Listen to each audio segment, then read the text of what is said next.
Domenica 24 febbraio 2019 allo Spazio delle Arti La Soffitta, colonnata di Sesto Fiorentino, è in corso l'inaugurazione della mostra numero 467, avete capito bene, dal giorno dell'apertura al pubblico di questo spazio espositivo che oggi è presieduto come presidente del Circolo Arci da Francesco Mariani, che è un pittore ben conosciuto. Già prima dell'incarico di presidente del Circolo Arci è stato il referente delle attività espositive della Soffitta. Oggi ricopre questo duplice incarico. In questa veste ora presenterà ai nostri telespettatori Eleganti Armonie. Questo è il titolo della mostra personale del pittore fiorentino Sergio Rinaldelli, che si sta inaugurando in questo momento. La mostra si concluderà il 14 marzo e sarà visitabile nei giorni e negli orari che il presidente Francesco Mariani fra poco comunicherà ai nostri telespettatori. Ovviamente, come le 466 precedenti mostre, anche questa è accompagnata da una pubblicazione la cui collezione troverete disponibile per consultazione, e se ci sono dei numeri avanzati anche li potrete ritirare in omaggio venendo a visitare la mostra. Sì, bene, grazie, buongiorno. Direi di più, direi che Sergio Rinaldelli è stato ed è conosciuto soprattutto a Firenze, ma è arrivato a Sesto Fiorentino con la sua prima antologica, questo è bene sottolinearlo, e sono orgoglioso di aver organizzato insieme a lui, tutto lo staff del gruppo La Soffitta, questa mostra. Questa mostra ha una risonanza anche, diciamo, di pubblicazioni, perché la troverete in questa settimana su Bisenzio 7, abbiamo fatto una pagina, abbiamo coinvolto Toscana anche la rivista, quindi su Toscana veramente è un taglio, una pagina intera veramente bella. Devo dire anche che Sergio Rinaldelli a questo progetto lavorava già da un anno. Questo perché noi ci siamo conosciuti, a parte lo conoscevo da tantissimo tempo, però per coinvolgere le persone, vedete, non è tanto facile. A volte ci si trova in difficoltà, ma con Sergio abbiamo fatto proprio un passaggio importantissimo, portandolo a visitare veramente lo spazio della Soffitta, e lui, da quanto l'ha conosciuto e lo conosceva lo spazio, è stato orgoglioso di partecipare a questo progetto. Quindi, che dire, io invito tutti a visitare la mostra.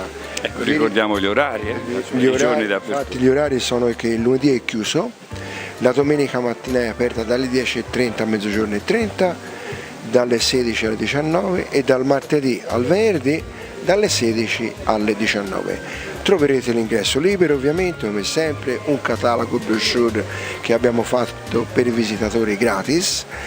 E che dire, Sergio Rinaldelli appartiene a quel gruppo Donatello, anche vive a Firenze.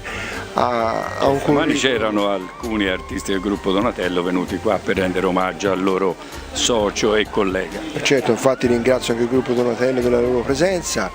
Vorrei sottolineare che Sergio è un artista veramente di livello importantissimo. Qua da noi mancava, quindi siccome noi siamo un gruppo attento, abbiamo aperto una nuova finestra regionale, chi lo sa, anche internazionale. La giornalista Alessandra Bruscagli, curatrice della mostra, ha dedicato all'evento un articolo, un'anteprima sul settimanale Bisenzio 7, ha scritto un testo critico all'interno del catalogo che i visitatori, come ha ricordato Francesco Mariani, potranno ritirare gratuitamente venendo a visitare la mostra, e fino a pochi minuti fa ha presentato al folto pubblico inconsueto, perché la mattina nessuno si aspetterebbe di domenica mattina, ma ormai qui c'è un pubblico di abitué che frequenta qualsiasi sia la proposta espositiva, anche perché ormai la Soffitta è sinonimo di qualità e quindi si viene a colpo sicuro. Ecco, sì, sono sicuri. E poi il nome di Rinaldelli è un nome, insomma, conosciuto nel mondo dell'arte contemporanea toscana, per cui il richiamo era ulteriore quest'oggi. Comunque io penso che come Sergio Rinaldelli, diciamo, le sue opere ce ne vorrebbero tanti Sergio Rinaldelli, perché lui veramente, guardando le sue opere, trova una pace, una serenità. Tu trovi quello che oggigiorno non c'è più. Infatti hai trovato anche molta poesia, tu sei anche poetessa, insomma, penso sì. I telespettatori lo sapranno, ma ricordiamolo perché no. Quindi hai dedicato una poesia a questa mostra e hai trovato una vena poetica in tutte, un filo rosso poetico che unisce queste opere. Secondo me c'è un grosso filo poetico, e poi io io sento, per me, poi magari lo sai, le opere d'arte sono così, tu vai a vederla te, ti sembra una cosa, un altro la interpreta in un'altra maniera, e così va a interpretazione. Io sono convinta che Rinaldelli, con tutta la sua ricerca, con la sua grande sensibilità, abbia come creato nelle sue opere quasi un fantastico, un unimpalpabile ponte fra la terra e per questo lui è tanto attaccato alla natura e si ispira molto alla natura.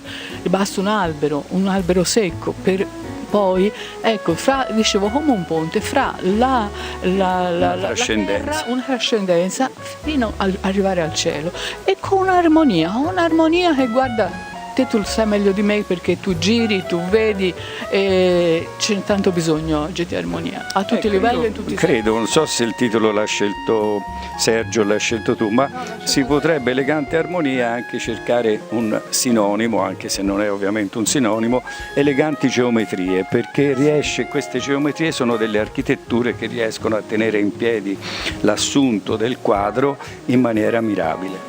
È vero, e infatti possono sembrare all'inizio una cosa geometrica, però con tutta, diciamo, questa colorazione così delicata, così quasi, come posso dire, si fa, scusate, ci sono anch'io, ecco, però è una cosa meravigliosa. Concludiamo il servizio con Sergio Rinaldelli, artista fiorentino, classe 1950, figlio d'arte, il padre era un pittore dilettante, ma insomma è stato lui che ti ha iniziato all'innamoramento per il mondo dell'arte, un'antologica che compendia 20 anni, gli ultimi 20 anni di attività artistica.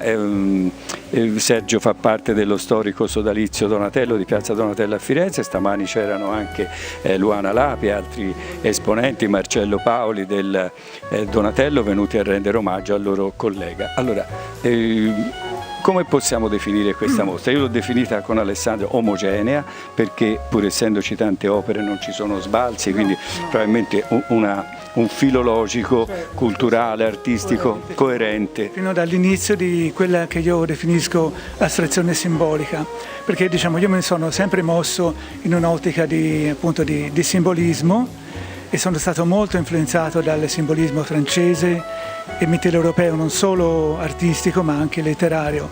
Per cui alcuni... Ecco, scusa se ti interrompo, ma tu sei laureato in lingue e letterature slave, quanto ha influito la conoscenza di queste culture un po' lontane all'epoca, almeno lontane dalle nostre? Mi ha permesso di entrare in mondi abbastanza esclusivi, e per cui che mi hanno lasciato un'impronta piuttosto importante, non solo dal punto di vista letterario ma anche artistico, e se ci si rifà ad esempio alla tradizione bizantina, che ho studiato molto sia nella declinazione greca appunto, sia russa, bulgara eccetera, un po' tutta la zona dei Balcani insomma, e per cui questo ha lasciato una traccia indelebile, prima sul figurativo e poi pian piano, appunto, come dicevano nella presentazione, ho eliminato la figura perché la sentivo insufficiente ormai a esprimere quel bisogno di semplificazione formale ed astrazione che avvertivo da tempo, e quindi pian piano per gradi l'ho eliminata e mi sono concentrato su elementi di natura espressi secondo moduli astratti, e sono pervenuto pian piano a questa formulazione che fa riferimento, usi il simbolismo, ma lo usi in maniera discreta. Spesso il simbolismo è anche un boomerang, perché certamente. talvolta è eccessivo, è anche deflagrante, perché è un simbolismo, di snaturare l'attenzione sull'intero quadro. È un simbolismo rivissuto, cioè fatto mio, personalizzato e rifuso poi in questi lavori. Quindi io parlo di simbolismo perché sono partito effettivamente dal simbolismo storico, poi evidentemente l'ho filtrato attraverso esperienze mie eccetera, e sono pervenuto a questo stile. Ecco, io nel corso dell'intervista a Alessandra Buscaglio ho detto, anche se non è un sinonimo, si potrebbe sostituire la parola armonie con eleganti geometrie, perché la geometria è alla base un po' di tutta la tua costruzione architettonica delle opere. c'è una costruzione. Quindi c'è razionalità e irrazionalità che convivono sì. dicotomicamente all'interno delle tue opere. Diciamo, irrazionalità nel senso che l'inconscio, diciamo, molte volte ispira in modo discreto ma così impercettibile, no? Però poi dovendo esprimere, dovendo tracciare disegni, dovendo costruire, chiaramente ci sono delle regole, delle simmetrie, anche asimmetrie, io le definisco, perché la simmetria pure semplice non mi interessa e la trovo molto monotona, insomma. Come ci ha ricordato in apertura del servizio il Presidente Francesco Mariani, la mostra con ingresso libero sarà visitabile tutti i giorni escluso il lunedì, con apertura dalle 16 alle 19, la domenica è prevista anche l'apertura antimeridiana dalle 10:30 alle 12:30.